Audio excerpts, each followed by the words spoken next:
Bruce's big call. Dinar Intel Thursday night, September 25, 24.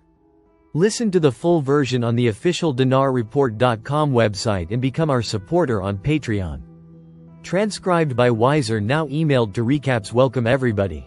Big call tonight. It is Thursday, September 26th, and you're listening to the big call. We don't have Bob with us tonight, because he's keeping his condo dry from water trying to come in through the door. He's on the 6th floor, but the wind is driving this rain, and we're just going to pray about that tonight. Starting with our lead in prayer, and tonight's another prayer request, so we'll be doing that. Thank you, Sue, for providing the music prior to the big call, or lead in music or bumper music. Thank you for that. Okay, otherwise, yeah, okay. So we're going to have a good call tonight, you guys. Even though Bob is not going to be here tonight, he's here with us in spirit. And we're going to pray for his situation and all of those in Florida in just a minute. And then in the meantime, let's go ahead and introduce everybody to the big call. Welcome everybody tonight, wherever you're located around the globe, and we're excited that you're here. And we're looking to have a shorter call tonight. But it'll be a good call, full of chock full, as they say, of good information. So I'm looking forward to bringing my part in. Let's do this. Let's go into Intel. Let's go ahead and do that now. I think what I first bring up is why we didn't go so far, and that means that we had information. As you guys remember on Tuesday's call, it was looking like we would get notified Wednesday or Thursday this week. Well, a lot of times we'll have intel that looks great at the time something happens, and we don't quite know why we didn't go. We just don't know why everything looks like it's done, it's ready, and so on. Rango, well, this time, we got a reason. A reason why, it's a good one. Alright, first of all, we have banks ranked by the amount of deposits they have, the amount of funds are on deposit. They're ranked as Tier 1, Tier 2, Tier 3, Tier 4 and Tier 5, different levels of banking with assets on deposit. Let's call it. Now we've got, you guys know a lot of the Tier 1 banks, Wells Fargo, Chase, Citibank, Bank of America, Truist Bank, which is a newly merged bank in the last year, a little less or so, maybe longer now, and probably Santander Bank. There are many more. Obviously, HSBC will be a Tier 1 bank too. So what we got with that is there are no longer going to be a Tier 5 banks, and the remnant of the Tier 5 banks, which are little, mom and pop banks, small town banks. Those are going away, but a lot of them, if they still exist, will be merged, or, let's call it, absorbed by Tier 3 and Tier 4 banks. And there's been a lot of that going on so far. A lot of the Tier 1, Tier 2 banks have picked up some of the other smaller banks into the group. So the reason I'm saying all that is because the Tier 4 banks, let me back up, Tiers 1, 2, 3 and 4 banks, okay, have already been connected to the Starlink satellite system. Okay, Tiers 1, 2 and 3, Tier 4 banks have not been, and they're working on that even now. They started, I'm going to say a few days ago, and they should complete by Saturday night. I believe Saturday midnight is when those would be complete, and that is why we didn't get to go this week. I know that the Redemption Center staff is on call over the weekend, which for us, is usually starting Friday. So Friday, Saturday, Sunday, they are on call, and not supposed to go in the Redemption Center. Okay, so keep that in mind. The other thing is that we are hearing that coming from Iraq, that they will have their smaller denominations ready to go, which are like ours in terms. I don't think they have ones, but 5 10s, 20s, 50s, and 100s. That's their new currency. That's their new currency. You know the 30 notes from Iraq that we have? You know the 25,000 or 25k notes? I call them the 10k, the 5k, the 1k. All of those 30 notes have been removed from Iraq. But the lower denims, you know, still count. They aren't the ones that they're going to be using to buy things with. I told you guys they were catching up on payout salaries, and that should be done by the 30th this month, the last day of this month. And we're getting news about the fact that everything is moving in the way we want it to move, from the bond owner's perspective. They have been told they will have access to their accounts on Tuesday, which is the 1st of October. You know, I didn't buy the idea of the 1st of October for us because we were told before now that we would be going this week prior to the 1st of October. However, the most recent information that we got last night, today, was point to something different. We will be, and we have a very strong source that is indicating that we will be notified or receive the emails that we're looking for on Monday. which is the 30th of September this month.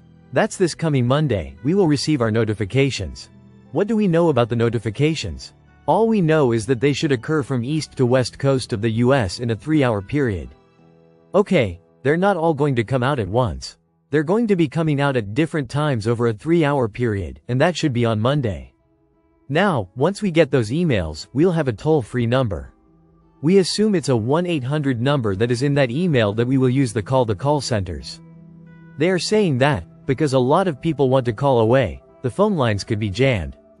They're suggesting that we wait an hour or an hour and a half after on Monday when we receive these to call so that we can get one of the calls. Now remember, those calls are going to route us to a person at the redemption center, which we indicate by our zip code for the area of city, country, area where you live or where you work, or where you want to exchange. Okay, so that is set up for you to go do that through the call centers, which we know at least 4 regional call centers in United States. And then we'll go from there, set our appointments, and most likely exchange on Tuesdays, which is the 1st of October. So here we are talking about getting notified by on the 30th of September, setting appointments on the 1st of October, and going and exchanging, getting all that done. So that is some interesting timing on that. I wasn't sure we would get notified before Tuesday, the 1st of October, but it looks like, according to one very strong source that we have, yes. We will get notified on Monday the 30th of September. Monday, September 30th. Anyway, can't wait, looking forward to it, just like you all are. And I'm looking forward to that. And of course, I'm looking forward to the medbeds shortly thereafter. Let's talk a little bit about the other things that were mentioned in the prayer request earlier.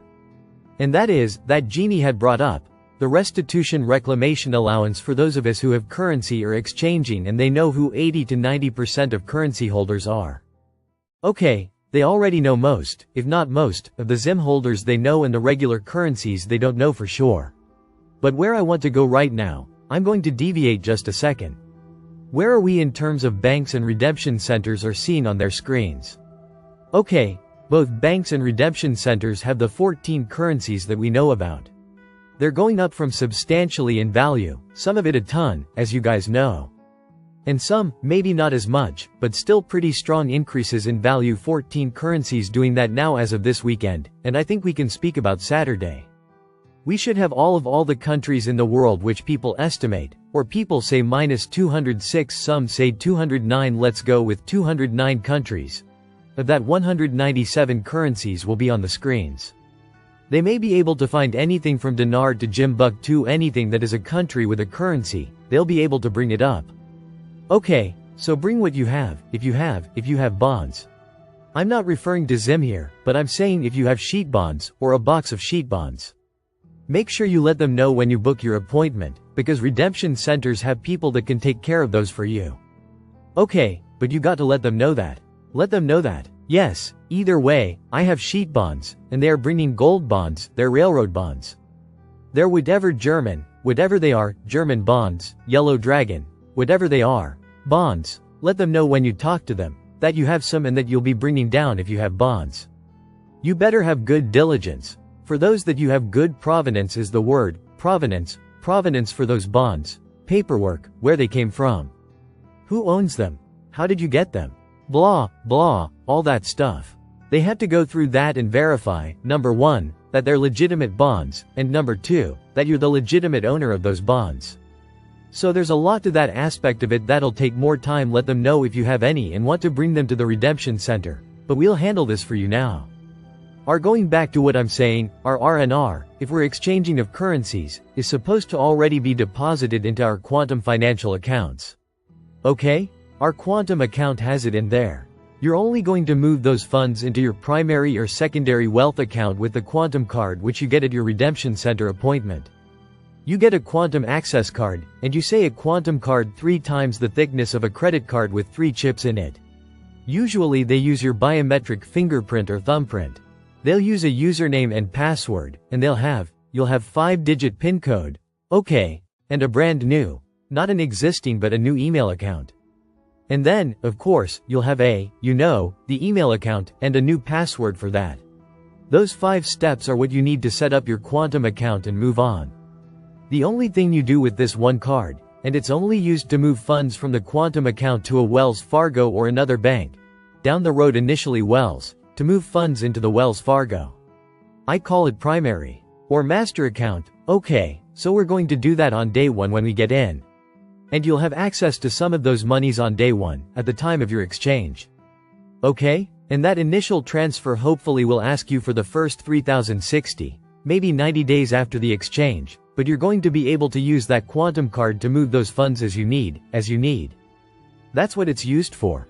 You got to keep it in a very safe place where only you know where it is, nobody else, because it's tied directly to you, alright? Don't carry with you. Don't put it around your neck. Don't just keep it safe place. And I wouldn't even recommend keeping it at the bank in a safe deposit box. I mean, maybe, but only if you trust that the bank will be there. They'll be open when you need to get in there. You really are supposed to do that in a very private location. Use that card in a private setting from your home. Okay, so we'll see what happens on all that. Let's go into the when. We have been told from a very strong source that I've mentioned, we would get notified on Monday and set our appointments Tuesday and possibly exchange Tuesday or Wed. That will be open to that possibility Wednesday, but I believe we will be able to exchange on Tuesday. That's what I'm hearing today, and it's really good news. I'm excited about it. Military on military bases, active military on military bases are going to be able to exchange dinar. And Afghani over the weekend, they already know that they have received emails to tell them that it's not us, it's not for us. Just so you guys know, it's military. Now, one other thing about banks. Let's say you have currency and you don't want to mess with calling to set an appointment. Bad move, because if you have currency and you waltz into any bank USA, will they be able to exchange you? Yes, for the most part, yes, but not Zim. If you have Zim, guys, forget about going into any bank USA, it ain't happening. Don't even think about it. In fact, if you call to see if they're exchanging and you have Zim or any currency, if you call the bank with any currency, they will call. They'll give you the 800 number to call the federal appointment with the redemption center. Why is that? Why can't you walk into just any bank USA? Because President Trump wants us all to get the highest available rates, and the highest rates are on the redemption center screens. And we just know that that's the case because we're talking to people who are actually seeing both bank screens and redemption center screens. I've already told you guys that the dinar has a contract rate that is extremely high, and even if you only have 1 or 2 notes of dinar, it's enough to make a difference, a big difference. So as I mentioned before, that rate is tied to the per barrel of oil price selling by Iraq, not buying from Iraq, but selling from Iraq, and exporting to Egypt, to Turkey, to other countries that Iraq is exporting oil to it. So it's tied to it. Now it's fluctuating. If the high is down a little bit, it's just something that's a moving number, a moving amount. Let's see beyond that. So my point is, you're gonna end up at the redemption center anyway, and if you have Zim, nobody's going to touch it except through Wells Fargo at the redemption centers. And let's say we've got people that are in the hospital like we do with Tom. They could take up 40 days for them to be able to still use the redemption centers. So we're going to set the appointment the best we can and try to get in there we can as soon as we can, sooner the better, because your med bed appointment is predicated for the most part on having gone through the redemption process. Once you get in there and talk to them about your dire need, for example, in my case, or Tom's case, or the fact that you have to have a medical problem, an issue, something needs to be resolved or fixed, you have to do that and let them know that in the redemption center when you go in and make your presentation. Alright, I don't know that there's a whole lot else that I need to bring out. I think that's everything I wanted to say. So let's do this. Let's continue to pray for the people in the path of Hurricane Helena and let's continue to lift Tom up as well, if you will. As a courtesy to me. I really appreciate that. I want to see him completely fully restored, full medical help on this full mental assessment, and let him come out fully restored. Have his memory intact, everything fully intact. And I'm going to go visit him tomorrow afternoon. I'm looking forward to seeing him tomorrow. So thank you for those that have helped Pastor Scott, who has had briefcase stolen, and I pray that it is returned to him. So thank you for everybody that has helped out with offering to donate Zim to him. Well, let's go ahead and pray to Paul out. Okay, so we're gonna pray the call out. And let's do that now. Go ahead and see what happened this weekend for us. We could get something, but it sounds like Monday is our day to receive notations. And then you'll know what to do after that. Alright, thanks everybody. Thank you, Sue. Talk to you soon. Okay, get it off the recording now. Listen to the full version on the official dinarreport.com website and become our supporter on Patreon. Source: Dinar Recaps.